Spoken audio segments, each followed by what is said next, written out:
Today's episode of What's Going On with Shipping, What the Dali is Going On. I'm your host, Sal Mercogliano. Welcome to today's episode. So if you're a follower of this channel and up in news at all, you'll be familiar with the motor vessel Dali. On the evening of March 26, 2024, the Dali was outbound from the port of Baltimore when the ship lost control about 2/3 of a mile from the Francis Scott Key Bridge. The ship then ran into the southern pillar of the pier, causing the pier to collapse onto the bow of the vessel, killing 6 road workers.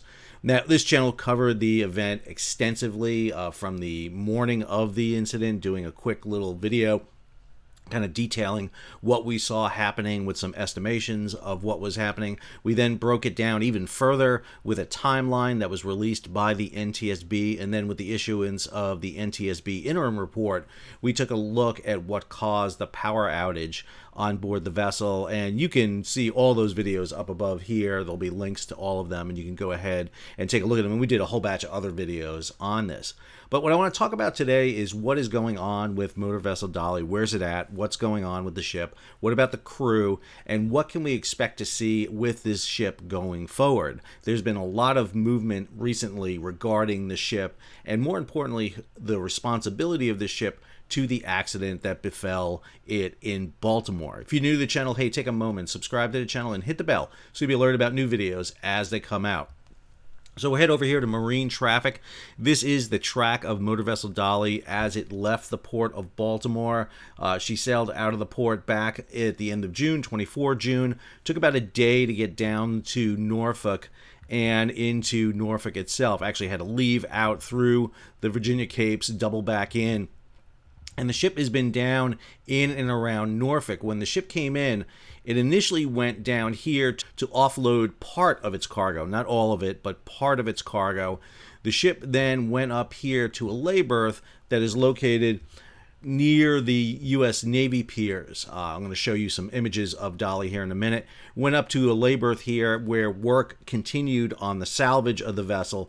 The ship was still heavily damaged up forward. It had debris from the bridge still on it, along with a lot of crushed containers and material in the forward hulls. The ship just recently left the pier, went back down, offload the remaining containers, and now is back up at its lay berth. So this is motor vessel Dali departing from the port of Baltimore. You'll notice that most of the containers up forward have been removed, but there are still crushed containers up here. You'll notice them here. You'll see images of the bridge, the large kind of concrete pillars here. The ship has a severe damage to the bow, gouges on it, along with debris tarps here to cover the vessel as they remove elements of debris from it. The ship sailed down to the port of Norfolk from Baltimore, and this is it at its lay berth. It is right there just south of the USNS Comfort. Comfort is a hospital ship. It's a converted supertanker, 895 feet long, 105-foot beam, 35-foot draft, and I have to say, real quick, my favorite ship of the entire world, because during the first Persian Gulf War, I sailed on board Comfort as a third mate, and not only did I sail on board Comfort as a third mate, I met my wife on board it. So Comfort, my favorite ship. Comfort is a big honking ship, but if you look at Dali next to it, it gives you the scope and scale of the size of motor vessel Dali. And Dali is not a big container ship. It is 100 meters, 300 feet shorter than a lot of big container ships. It carries 10,000 TEU, 20-foot equivalent units, containers on board. The largest container ships carry 24,000. So again, just gives you a scope and scale here. Here you see the Weeks 533 crane removing a lot of the debris. It came down from Baltimore also and is helping remove a lot of the debris from the forward hold. Now, talking to people involved in this salvage, one of the big issues has been all the hazardous material that was loaded up forward when the bridge came down and smashed the containers and crushed them, not only on the upper deck but down into the lower deck. That created a massive hazardous materials spill in the lower deck. It's taking a lot of time to clear all that debris and hazardous material out of the ship. A couple more images here of Dali at the berth. You'll see the cranes working. You'll notice that she has less containers on board. This is after the ship initially went to the Norfolk International Terminal when she came down on 25 June. They offloaded not all the containers. Now, I'm not exactly sure why they didn't offload all the containers. I'm going to take a couple of estimations here. Number one, they didn't want to remove all the weight off the vessel because they have to keep the ship trimmed and balanced. Plus, the ship has suffered a lot of damage to the bow, and they don't want to put undue stress on it. They probably removed key containers that they could get off, especially containers that were being moved for cargo. Dali was probably loaded about half to maybe a third with empty containers. So a lot of the containers you see on there may be just the empty ones left on board. The ship you're seeing there to the right is one of Military Sealift Command's vessels. It is a expeditionary support dock vessel. And here you see a little bit better image of the damage done to it. A lot of debris still on the vessel. It's not just a process of lifting these containers off because of the hazardous material. Everything has to be cleaned. It takes a long time to make sure the ship is safe. This is a post from the Virginia State Police. This is them escorting Dali out the other day when Dali went to remove more containers. I haven't seen a picture of her since she came back to the berth, so I'm not sure if she's completely empty at this point or not. But this movement was a key one to get more containers off her. So once Dali has all the containers removed, the hazardous material has been cleaned up in the vessel, and the ship has received temporary repairs. Remember, she has a heavy damage on her bow up forward on both the port and starboard side. She will be inspected by the ship's classification society. Once that classification society gives them the go-ahead and the U.S. Coast Guard approves, the ship will sail to an overseas shipyard. We have not heard yet what shipyard she will head to. There are shipyards in the Bahamas that can handle her. There are shipyards in Europe and, of course, all throughout Asia. She will not go into a U.S. shipyard. That would be cost prohibitive, but also because of the size of Dali, she would require some of the biggest dry docks in the United States. And dry docks are at a premium in the United States. There's not a lot of them, and U.S. ships tend to have the priority on them. So Dali will definitely head overseas. Some other information I think you'd be interested in about Dali. This story from CNN: after months stuck on Dali, most of the crew members will finally leave the ship as a damaged vessel is set to leave Baltimore. This was back in June. According to the report, most of the ship's crew was going to be rotated off. There is still a ship's crew on board. Dali is an operating vessel. They still need to run ship systems on board, but the officers in particular have not been relieved. Because of the ongoing investigation, they have not been allowed to fly home. They're remaining with the vessel. The NTSB, the National Transportation Safety Board, is conducting investigation into this. Usually you'll have open hearings. We have not seen a scheduled date for that from the U.S. Coast Guard or the NTSB. We're waiting for that, where they'll take depositions from the crew members who are on board. The other big issue with Dali deals with who is going to pay for this accident. I did a whole video on this. Again, I'll have it up above here so that you can take a look at it. The link there. Who pays for this accident? It's a really complicated one, but we just had kind of a monkey wrench thrown into it with a piece of legislation introduced in Congress. So this story over by Mike Scholler on August 15th. New bill seeks to hold foreign ship owners accountable for maritime accidents. Representative John Garamendi, a Democrat from California, who's the senior Democrat on the Transportation and Infrastructure, the T&I Committee, put forward this bill to deal with this. The issue at hand here is an 1851 law that limits liability for shipping. And the reason for the law, if you go back and look at this, was, this article kind of talked about it, the Limitation of Liability Act that was enacted, basically a bill to limit liability of ship owners. The statute was not unique when enacted. Provisions were common at the time in maritime countries. This inequality, especially in the United States, put us at a disadvantage. The hazards of ocean commerce, the inability of the shore-based owner to control the actions of the captain while they are at sea, provided the rationale of limitation of liability. Basically, the issue in 1851 was this. You didn't want the ship to incur more losses than it could possibly cover.